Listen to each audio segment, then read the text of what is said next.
Are the subjects that we're to cover today, and I thought Max and Brother Lodeke did an excellent job with that presentation. Got Max's about 2 weeks ago, and when I looked over it, I realized that I needed to go back and take out about at least a third of what I had, and so I revamped what I did, and there's still going to be a lot of overlapping, but hopefully it'll make sense. Our subject at this time is how behaviors begin in the heart. And I know Max did a good job in kind of laying the groundwork for that, and hopefully we don't overlap too much, maybe a little bit. Proverbs 23:7, as he thinks in his heart, talking about man, so is he. And of course somebody warn me not to push that button. We've always heard the adage, no doubt, most of us have, garbage in, garbage out, and that's what takes place a lot of times. We think bad things, oftentimes it's going to lead to bad behavior, and that's going to create problems for us. As Max pointed out, God has created us to be a free moral agent, the ability to make our own choices, and certainly we see this in the Garden of Eden. When man was put there, I've done a lot of Bible studies with people, and oftentimes I get the response, well, that seems like God was awful cruel to put this forbidden fruit here in the garden and tell man that he can't have any part of it, or if he takes of it, well, then death's going to come about. But then on the other hand, if you stop and think about it, every one of us appreciate and enjoy the right of choice that we have. We'll be talking about choices quite a bit. And without this ability as a free moral agent to make choices, then of course we would be nothing more than puppets, and none of us would enjoy the life that we live. I stole this slide, of course, as you can see here, from the previous presentation, and it shows the heart of man that we're talking about here in body, soul, and spirit. And some of the things I'm going to say may sound like a contradiction, but if you think about it and give some thought to it, you'll see that's not the case. Make sure I get this just right. The interaction of the body, soul, and spirit. The spirit, the soul, and the body. Now I'm going to sum up what Max has presented to us in regards to the body, those outward actions, those things that we do, and the soul, the imagination, the thoughts, intents, affections, and so forth that he talked about. And we'll look at it this way. The spirit being the will of man to make those choices, the soul, our thoughts, and again, like I say, I'm just kind of summing that up in that one little block there, and the body, our outward behavior. Now you notice I have arrows here pointing both directions in this slide. And this is where it may sound like a little of a contradiction. I hope it's not, Max, but does the body affect our thoughts? Sometimes it does. He made reference to some things that draw us into situations that we shouldn't be into. And it's because of what we think or what we feel are the needs of the body. Same with the soul. And they work back and forth. Our thoughts are going to lead to some of the behaviors that we engage in. Our spirit has as Max has pointed out to us, has the ability, the determination to control both of these. However, some of the thoughts that people have, now I'm not saying this group here, we're speaking to the audience basically when we talk about church people, but when we talk about people in general that we come in contact with and that we're trying to lead to Christ oftentimes, it is the thoughts, it is the behavior that controls their will, that will determine the choices that they make. The thoughts oftentimes are going to determine the choices they make. It should not be that way. And yes, they do have inside of man, each man, he has within him his will to determine what is right and what was wrong or what he should do. But nonetheless, these are going to have an effect on him. So we're going to look at some of the behaviors. Joshua chapter 24, 14 through 15, passage that probably many of us have read or heard read many times, talking about the children of Israel and Joshua speaking to them. This is at the close of the writing of the book of Joshua, Now therefore fear the Lord, he says. Serve him in sincerity and truth. Put away the gods which your fathers served, which were on the other side of the flood in Egypt. And serve ye the Lord. This is going to be a choice that they were going to make. And if it seem evil unto you to serve the Lord, choose you this day. We have that choice, and that's what he was presenting to these people. And we have that choice as well, determined by our will, the heart of man, if you will, in that respect. Now they had been influenced, and their fathers had been influenced by the gods which the Egyptians bowed the knee to. I sat in a college class one time years and years ago, and I was, like all good students, sitting at the back of the room, about half asleep, and I heard the professor say something to this effect, that in Egypt they had as many as 2,200 deities that they worshipped, that people worship in one form or another. And then he began to talk about one of the pharaohs that ruled, that determined that they should bow the knee to only 200 different gods. There was one pharaoh that became one that believed in only one God. It was kind of interesting when that took place, according to his presentation.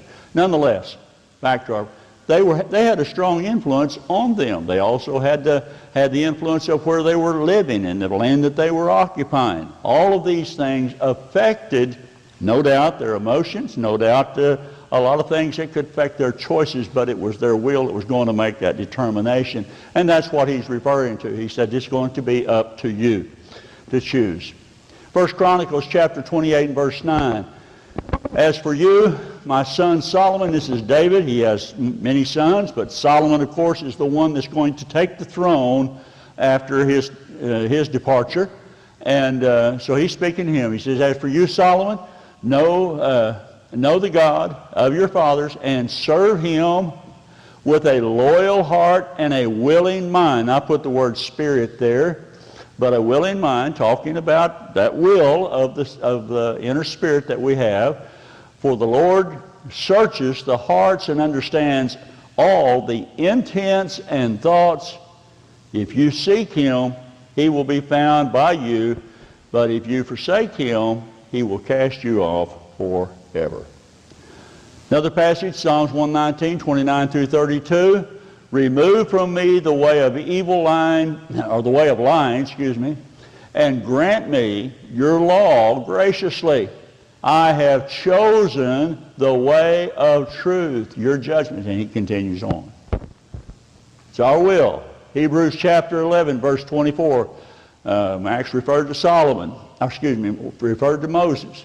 By faith, Moses, when he became of age, refused to be called the son of Pharaoh's daughter, choosing rather to suffer affliction with the people of God than to enjoy the pleasures of sin. That came from that will that he had.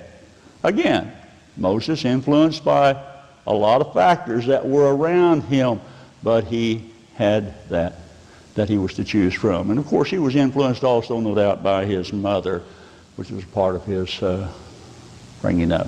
Matthew chapter 16, verse 24, Jesus said unto his disciples, if any man will, I know that's part of the language, but if any man will come after me, let him deny himself, take up his cross, and follow me. That action is going to be determined by his will, by the choice that he makes.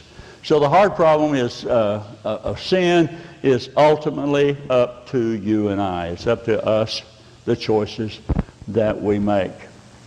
Proverbs 4:23, keep your heart with all diligence, put out every effort that you possibly can, for out of it spring the issues of life. What we become, what we do, what we will be in this life is going to be determined by the choices, by the will of the heart. So let's look at some importance of some of the steps that we can take in guarding the heart. And that's what's important. In the olden times, the Old Testament times, What did the children of Israel find whenever they reached the promised land? The first city was what? The city of Jericho. And what was the city of Jericho? It was shut up, and walls were built around that city. And that's the way they protected cities during that time, were wall cities. They would place guards on the wall. I read from a study of archaeologists that feel that they found, or believe that they found, the foundation of the city of Jericho, and determined that the walls were no doubt wide enough that 2 horse-drawn chariots could ride side by side atop the walls. Why did they do that? To protect the inhabitants of that city, and that's the way they took care of cities at that time. Oftentimes, you know, we see these shows, these pictures of moats being around the cities and the drawbridge and so forth, and those were real things. They were built that way to protect the inhabitants of that city. We don't have that today. We live in a society where we're not don't have to experience that sort of thing. The concept of guarding the heart in all aspects of our life is not much different. Today we have firewalls, antiviruses, anti-spam, things that are password protected, and I hate it, I hate it, I hate it. We have a book that we carry around, and I say, we read a lot, Margaret and I, and now we've got a whole wall of books that we've read and boxes in the garage of books that we've read. We just can't seem to get rid of them. And now we're reading books on our phone. And I'll see a book and I want to buy this book on my phone. And the first thing it asks me is, what's your password? And I say, Margaret, what's my password? Where'd Max go? Now, I'll tell you what, you can't remember everything. Now, I don't care how hard you try. I can't remember everything, Max. My memory doesn't work that well. So we have a book that we write every password down in. This is a password for your Apple ID. This is your password. You see. But these are. Why do we have that? Well, they protect the things that are important to us, the things, the documents and such like that we have in our computers that we're concerned about. These are our walls that protect us. I want to look at some of the examples by a fellow by the name of Sun Tzu. He wrote The Art of War, and you may be familiar somewhat with him. Chinese, of course, and he wrote this 500 years before Christ. That's how old his writings are. His writings have been used by virtually every successful general and military leader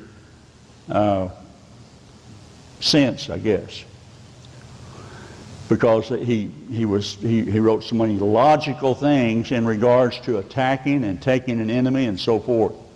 So I'm going to look at just a couple statements that he made, and we'll kind of make an application about how important it is to guard our heart. The worst policy of all is to besiege walled cities. He said, that's the worst thing you can do. Now, I used the example of the city of Jericho a while ago and the children of Israel, and they didn't have any problem, did they? They didn't have any problem when? When they did what God said, the way God said do it. And that was to walk around the wall, you know, every day, you know, and so forth. You know the account, no doubt. But Sun Tzu said the worst, and of course that was divinely carried out, the falling of those walls. He says the worst policy of all is to besiege walled cities. Wouldn't it behoove us that we guarded our heart from Satan, who walks about as a roaring lion, seeking whom he may devour?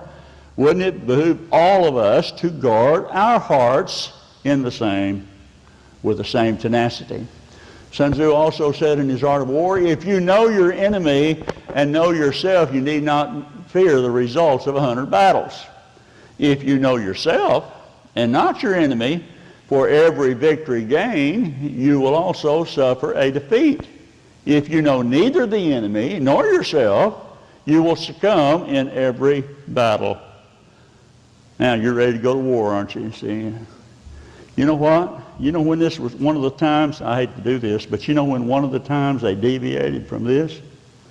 It's called a little old conflict called Vietnam. And they deviated from the practice of things that they initially used in World War II and World War I, and as late as, I always have trouble saying his name, Arnold Schwarzkopf, in the first Desert Storm. Okay? They followed those same practices. They were taught them in their studies. So how do we guard the heart? All of that was just to show the importance of us guarding our heart in a proper way, and we're going to look at that. Again, Proverbs 4:23, keep your heart with all diligence, for out of it are the issues of life. All right? Again, this same passage that we've already looked at. So I want to take this step by step. This is kind of the way I do things. Max used a couple of mathematical equations. That always makes me nervous. My wife was valedictorian in high school, summa cum laude in college. Is a classic example of the smartest person marrying the other one, you know. And when we went to college, she took an algebra class that I had to have to get through college. But she took it for one reason, not because she needed it. She was far beyond that, up to calculus and that kind of stuff. But she took it for one reason, and that was to help me. And between her and the professor, they wrote everything out on a little old 3x5 cards, okay? Rules. And Margaret would sit down with me and she'd say, "But it's not that hard. It's just follow the rules. Math is so simple. It doesn't, your emotions are not involved in it. It's a fact, just, huh." Well, I stumbled through. I think that was the only C I got in college, but I got through it anyway. So anyway, that's kind of what I do with this. That's what I do with spiritual things as well.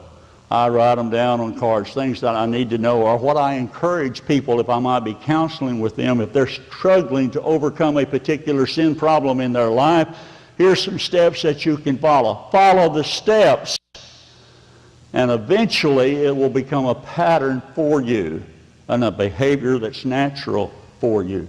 So first of all, in guarding the heart, know yourself. You need to know yourself. 1 Corinthians chapter 10:12, therefore let him that thinketh he standeth take heed lest he should fall. Now what tempts you might not tempt me. What tempts me might not tempt you, but all of us are subject to the adversities of the evil one that walks about seeking whom he may devour. That's the devil. Okay? So we need to first of all know ourselves and know what our strengths are, know what our weaknesses are. If we're working with somebody to try to help them overcome a difficulty, know what the difficulty is and what the challenge is that they have. My father was a strong man. He could do a lot of things that most people couldn't do. He could far surpass me in many things that he could do. He could take a watch and take it apart. I don't care what kind of watch it was, if it wasn't running, and make it work. And that wasn't even his trade. He could do that with automobile engines. But he couldn't pass a bottle of booze. And he died at 62, looking older than his father of 85, on Skid Row with nothing, because he was, I hate to say it this way, but what we would call today winos. He was an alcoholic. To put it very simply, he was a drunk, and I hate to say that because I love my father. And he was very smart. He knew a lot of things. He didn't know himself well enough, and he wasn't willing to make the effort to make himself what he needed to be. 2 Corinthians 13, verse 5, examine yourselves whether you are in the faith. Test yourselves. Do you not know yourselves that Jesus Christ is in you? Paul speaking to Christians. He said, unless you're disqualified, unless you're not, unless you're a reprobate. Number two, so number one, know yourself. If we're going to guard ourselves, know what our needs are. And number two, know your enemy. Again, I've referenced this passage several times. Be sober, be vigilant, because your adversary, know it's out there. Know that there's going to be something that'll pull you away. You go into a convenience store to buy a soda pop. You're driving down the road, you're thirsty, you want to stop and buy a soda pop. If you have a tendency towards being attracted towards pornography or things of that nature, if that's the weakness that a person might have, do you think it would not behoove that person to pick the right place to stop and not go in where there's magazines spread out everywhere that would draw temptation to himself? See? We're talking about guarding the heart, guarding the choices that we make. We need to know ourselves, we need to know our enemy, and our enemy is going to use everything he possibly can to attack us at our weakest points. If you do besiege a walled city, what area of the wall are you going to attack? What did Santa Anna attack, all you Texans? I used to love to do this when I taught history, and I'd throw this out, and I had a lot of Texas students. It was amazing how many of them didn't really know the history of the Battle of the Alamo. And that's ultimately what Santa Anna had to do, was attack the weakest area of the wall. And that's what Satan or his demons are going to do with us.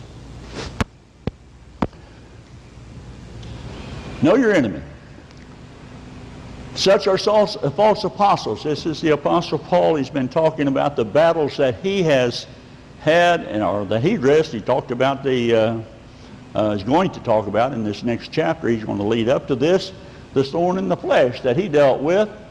But he says here, for such are false apostles, deceitful workers, transforming themselves into apostles of Christ, and no wonder Satan himself transformed himself into an angel of light. Therefore, it is no great things if his ministers also transform themselves into ministers of righteousness.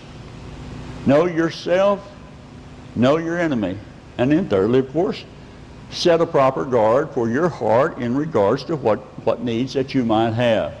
1 Corinthians 16, verse 13.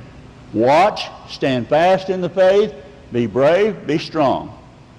Again, who's he talking to? He's talking to Christians. He's talking to godly people. He's talking about people that go to church together. And so what does he say to them? He says, you need to watch. You need to stand fast in faith. Be brave, be strong. Let's break this down and look at it. Watch. Watch what? Well, watch where we go. Watch who we associate with. I don't know if this was supposed to be just an educational thing, or was this supposed to be preaching too? I'm preaching. Watch where we go. Watch who we associate with. Watch what we fill our minds with. How we entertain ourselves. How about this one? Psalms 101, 2 through 4. I will behave wisely in a perfect way. Oh, when will you come to me? And of course, this is speaking to God. I will walk within my house with a perfect heart. I will set nothing wicked before my eyes. How many people got a television? No one in Mississippi, Alabama, none of you people have televisions. You go into somebody's house, where are all the chairs facing? You come to my house, I can tell you where they're facing. They're all facing the TV. How big's our TV? We have these big flat screens now. They control us. My wife's got my cell phone. She was afraid the game would start before I got through, and I'd want to check and see what the score was between Oklahoma and Houston. I'm not that bad. Even on our phones, we can watch stuff. Got a call here a while back about a person that saw one of their church members looking at pornography on his cell phone at a public basketball game. I don't know where you start by setting somewhere else, Then we'll work on that person. It's a problem that we have certainly in our society. In the late 1940s, you can get this, can't you? Late 1940s, television come out on the market, and we had my grandparents who was raising me, and I've already said enough to let you know why he was raising me, why my grandparents were raising me. But he had a son-in-law, I had an uncle, who had come back from the Navy, and he had been a radioman in the Navy, and he took to that real well, and he had a little grocery store, and in the back of it he tinkered with radios. Television came on the market, he started tinkering with televisions. So in 1952 we got a television. We were one of the first in the area. But there was other people in our congregation that began to have televisions. And I remember our preachers getting up and saying, it's the work of the devil, it's going to destroy our society. And then we'd go home and scratch our head and say, what's wrong with the Lone Ranger? We've been listening to Gunsmoke on the radio for every week, you know. And now we can watch these things on TV, and we'd see them, you know, and we thought, what's so bad about all of that? What did he say? I will set nothing wicked before my eyes. I know somebody's going to come up to me later and say, he was probably talking about idols. Well, what am I talking about? Television controls us, and what we see, even in the area of commercials, have an influence on us. We talked about a while ago how the interaction of the mind and the body and our will, the spirit. Okay? I hate the work of those who fall away. It shall not cling to me. A perverse heart shall depart from me. I will not know wickedness. But he understood that there was something that he needed to do. And I'll set nothing wicked before my eyes. I used to tell people, and I picked this up, I didn't originate this, but turn your TV and face the wall. Have it facing the wall. Or put a chair in front of it facing the other chairs in your room. Of course, this doesn't attend to this audience. I saw the show of hands. There were very few that raised their hands. So most of you don't have televisions, or maybe none of you have televisions. I don't know. But if you do, and you did this, and somebody come into your home and saw that, what would be the first thing they'd say? Oh, your television's broke, huh? Your television's on the glitz, isn't it? Oh, that's too bad, you know. Can you get it fixed, you know, before it's game time? You know, that kind of thing. See? How much better off would we be if we behave that way? The interaction of the body, soul, and spirit. And I'll come back to that again. You see how these things that we set before us, that tempt us, that can draw us away and affect some of the decisions that we make. The importance of guarding the heart and steps we can take. Back to this. Step number 3, as we've already started talking about, in guarding our heart. He says, watch what you put there, so stand fast in the faith. Ephesians chapter 5, 18 through 20. Oh man, I got a smaller font on this. I have to work on memory here. Do not be drunk with wine wherein is excess, but be filled with the Spirit. Speaking to your, let me see here. Speaking to one another in psalms, hymns, spiritual songs, singing with and making melody in your heart to the Lord, giving thanks always for all things to God the Father and the name of our Lord Jesus Christ, submitting to one another in the fear of the Lord. You know, we got the New King James now, and I bounce back and forth between them, and most of the things I do have in my memory were from the King James, so, you know. Why have I got all that up there? That's all one sentence. Do you notice that? That's all one sentence. The period comes at the very end here, in submitting to one another in the fear of God. So how does he start? He says, be not drunk with wine wherein is excess. Why? What happens when a person is drunk with alcohol? He's going to behave himself in a most of the time in a very unbecoming way. And I'm an old sailor. I'm old, and I was a sailor, so, you know, I've seen them all.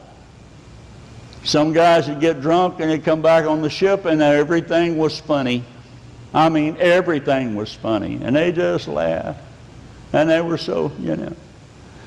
And I've seen guys come back and all they wanted to do was fight the next person they met. And they usually tried. What's my point? What did alcohol do?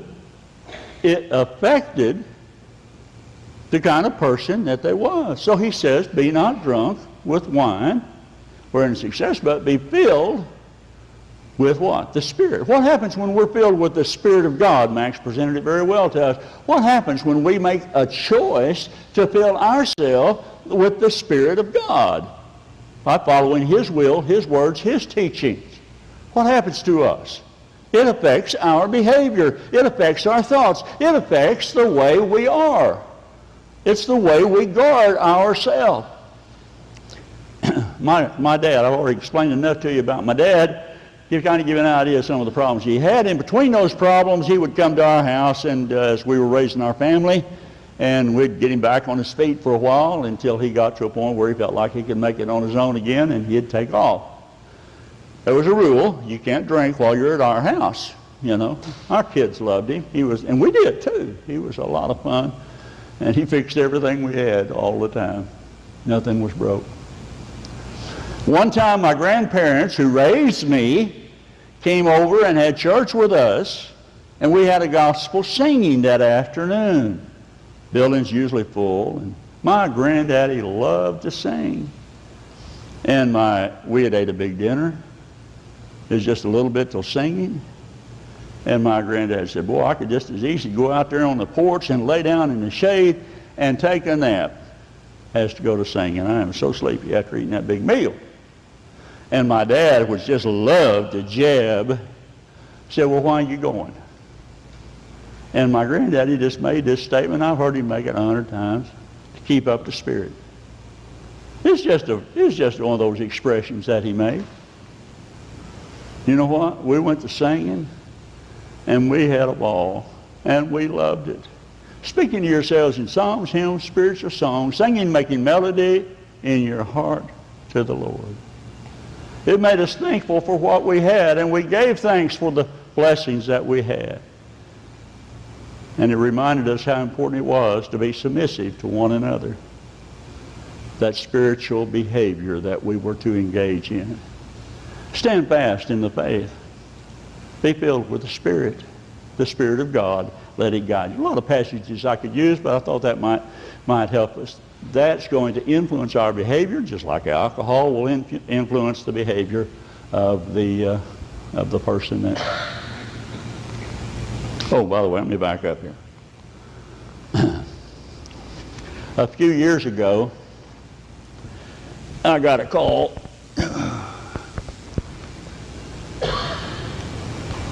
Give me a break. A few years ago, I got a call, middle of the afternoon. We were fixing to go to church somewhere, and my wife came in. She said, do you remember a John Williams? And I said, yeah, I was in the Navy with John Williams. She said, I think this is him on the phone. I said, well, let me have the phone. And so I carry on the conversation while I'm sitting in the bathtub with this guy that I hadn't seen in 42 years. That's several years ago. And he says, hey, they're having a reunion of our ship in Chicago. How about us all going and see if we can get together and remember old times? It's okay. He said, now one of the rules is everybody has to bring a gift from their community that tells something about their community. And they're going to have a drawing, and people will get the gift, you know, and nobody will know who gets what. So anyway, I did that. I bought a cup, I think it said Ada Cougars, and it had four consecutive state championships in 3 different classes in football, 3A, 4A, 5A. I just had to throw that in. That's the Ada Cougars. You got a good football team, we'll move to Ada. We love to have them. Anyway, I filled it with something. Anyway, that was what I brought. Well, a friend of mine brought a bottle of wine that was made in his community. Let's say I get the bottle of wine, and I bring the wine home. It's a gift. It's given to me. And I bring the wine home, and I set it in my cabinet where no one can see it when they come. And we always have a lot of church people in our house, but I'm going to set this somewhere where nobody can see it. Is that wine going to influence me and affect me? Shake your head, no, it's not. Because it's got a cork in it, I guess. It's got a cork in it, see? And it's only when I take the cork out, if I ever chose to do so, and pull the cork out, that it's going to have an effect on me. Right? Shake your head. Right. Same way with the Spirit of God. How are we going to fill ourselves? We make a choice, but how are we going to do that? Again, I refer back to Max and the point that he made about the Word of God and about the Scriptures and about the Bible. We do that through our study, through our coming to church, so forth. You get the idea, I think. We're still setting a guard. 1 Corinthians chapter 16, verse 13. Watch, stand fast in the faith, be brave, be strong. Now we're going to look at the last part of that verse. Be strong and be brave. Joshua chapter 1, verse 6, excuse me. Be strong and of good courage. Verse 7, he says, only be strong and very courageous, that you may observe to do according to all the law of Moses, which my servant commanded you. This is God speaking to Joshua. He's taking over for Moses. He's about to lead them into the promised land, and this is his instructions from him. Be strong and of good courage. Ephesians chapter 6 and verse 10. Finally, brethren, be strong in the Lord and in the power of his might. And then what does he say in the verses following? You remember, put on the whole armor of God, shield of faith and so forth, helmet of salvation and all, sword of the Spirit. We have to make that internal will, that choice to put on the armor of God. Number 4. Know and seek the power of God. Philippians chapter 4, verse 6 and 7. Be anxious for nothing, but in everything by prayer and supplication with thanksgiving let your requests be made known unto God. And the peace of God, which passeth all understanding, shall keep your hearts and minds through Christ Jesus our Lord. Finally, brethren, whatsoever things are honest, whatsoever things... So you get the idea. You get to see. Now, what I start out here with this. If you're trying to help, or if I'm trying to help somebody overcome a difficulty, these are the rules that I'm going to follow. These are some of the steps that I'm going to encourage them to take. And if it means writing them down on a card, on a piece of paper, praying about them every morning as they begin their day and as they end their day, these are the things that I'm going to use, and I'm going to, of course, bend them to the problems or needs that they might have. Keep and seek the power of God. That's going to be up to the individual, and it comes from the heart. Know and seek the power of God again. 1 Peter chapter 3, 15 through 16. Sanctify the Lord God in your hearts. Be ready to give an answer to every man that asketh a reason of the hope that's within you. Having a good conscience, whereas they that speak evil of you as of evildoers may be falsely, they may be ashamed that falsely accuse your good conversation in Christ. And then apply yourself. The Apostle Paul said in regards to himself, I discipline my body. King James says, I keep under my body and bring it into subjection, lest that by any means when I have preached to others, I myself might be a castaway or disqualified. Okay, how do we do that? Well, we'll look at that in just a minute. Let us draw near. Hebrews chapter 10, 22 through 25. The book of Hebrews is filled with the things of the old law that they practice. He's making a contrast now with Christianity and our behavior. He says, let us draw near with a true heart in full assurance of faith, having our hearts sprinkled from an evil conscience and our bodies washed with pure water. Let us hold fast. Whose responsibility? Let us hold fast the profession of our faith without wavering, for he's faithful that promised. And let us consider one another to good works, not forsaking the assembling of ourselves, as the manner of some is, exhorting one another. So let's look at some of the steps. Number 1, discipline yourself. We're talking about knowing ourselves and how we can apply ourselves. Discipline yourself. Draw near with a true heart. Whoops, I'm not through here. Draw near with a true heart. Hold fast your faith. Consider one another to provoke unto love and good works. Constantly assembling ourselves to worship. Assembling with other people. All of these things, if we want to make that heart stronger, and we're talking about that spiritual man, that inner man, to make that stronger and put the guard up so that the devil can't reach us and draw us away with temptations and lusts of the world. These are some steps that we can take. I'm not saying it's the only ones, but they're things that we can put our teeth into and get into. Just consider some of these. Consider one another to provoke. Do you ever stop to think how important that is for you to consider another person in your congregation or in your area that may be struggling somewhat? How important it is for you to consider that person? And regardless of who we are or what we do or what our talents are, have we ever thought about how important it is for us to just be at the assembly of the church and to speak to that individual and to encourage that individual? We don't know what goes on in the mind, the heart of another person, and they may need that. And if we can find some way that we can help another. I referred to a college when I first went to college, going on the GI Bill. Why on earth? My advisor said enroll in psychology, but that's what he did. And so I was in this psychology class, and again, sitting where all the good students sat back at the back.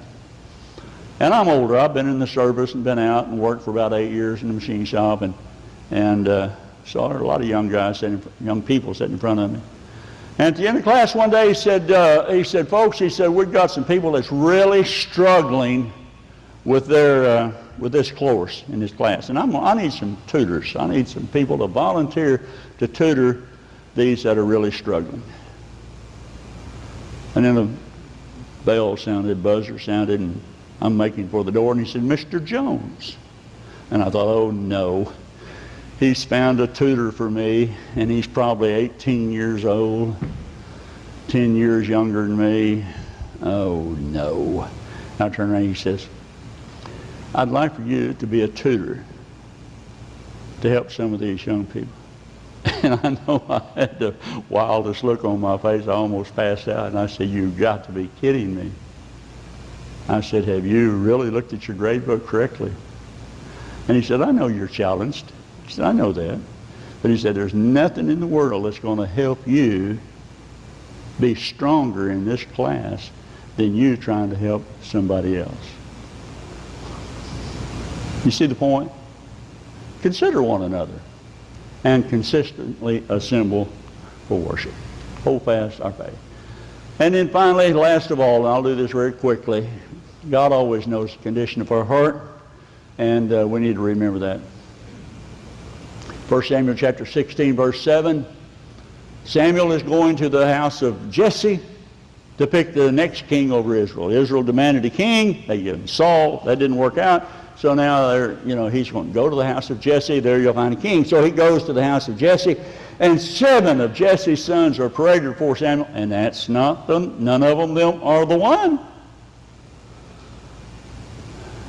And they were the best looking. They were the oldest. They were the strongest. They were warriors to be, and some of them already were.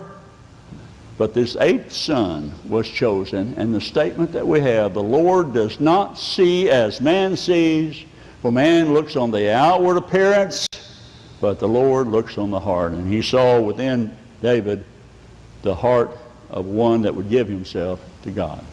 Does that mean he's going to be perfect? No. Does it mean he didn't have to battle some things? No.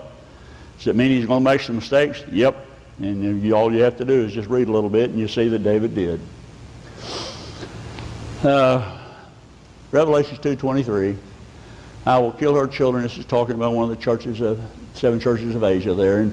And all the churches shall know that I am he who searches the minds of the heart. This is God. Jeremiah 17 verse 10, I, the Lord, search the hearts. I test the mind. He knows what's going on. He knows our struggles. He knows our application to those struggles. He knows the guard that we put up. He knows the choices that we make. Again, we read this a while ago, 1 Chronicles 28 and verse 9. For the Lord searches the hearts and understands all the intents of the thoughts. This is David in regards to his son Solomon becoming the next king. And then this is Solomon later on in regards to the temple, and he says, to have God will hear from heaven. That's your dwelling place, God. He's speaking to God, and forgive and act and give to every man according to all the ways whose heart you know, for you alone know the hearts of all the sons of men. I think I've got a wonderful wife. I've been truly, truly blessed to have her in my life. She's taken a old rough fellow and molded him into something a little bit better. But you know, I don't know her heart. Not like God does. I have a pretty good idea, but not like God does. Same with you. The apostles, Judas has hung himself, and the apostles are choosing one to take Judas's place. And they prayed and said, you, O Lord, who know the hearts of all, show which of these two you have chosen. Matthias, of course, was chosen to take Judas's place. I hope I haven't walked too much on the people that follow me. I hope I haven't. I tried not to, but probably have. Thank you again for letting me be here, and I hope I've gotten in the area that you had in mind. Kind of challenging. I asked a fellow one time that had we were doing a program for a lot of young people, and it was several weeks before, and I asked this fellow who had battled a lot of drug problems and such like in his early life, but he had fought that, and he had overcome those weaknesses, and now he was preaching the gospel, and he's doing a great job. And I told him, I said, I want you to come and I want you to speak to our audience, and they're mostly going to be made up of young people, and I want you to speak to them about the consequences of some of the choices we make to follow evil things. I thought I conveyed pretty clearly what we wanted. The night before, he came to our presentation, and we're doing some things the day before, and he said the next morning, the day of his presentation, he said, you know what? He said, I had my presentation already, and he said, last night it dawned on me what you really wanted.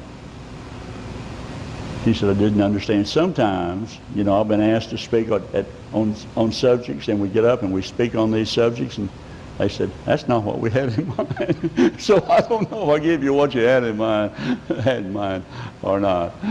But the fellow I'm talking about was J.R. Smith, and J.R. got up and gave one of the best presentations for a group of young people that I've ever heard in my life. He started out by, all he did was listed 5 names. All he did stood before us, and he named off 5 individual names. And he said every one of them is either dead or in drug rehab right now because of the choices that they made. And he made a great presentation. So I hope I got kind of close. Thank you.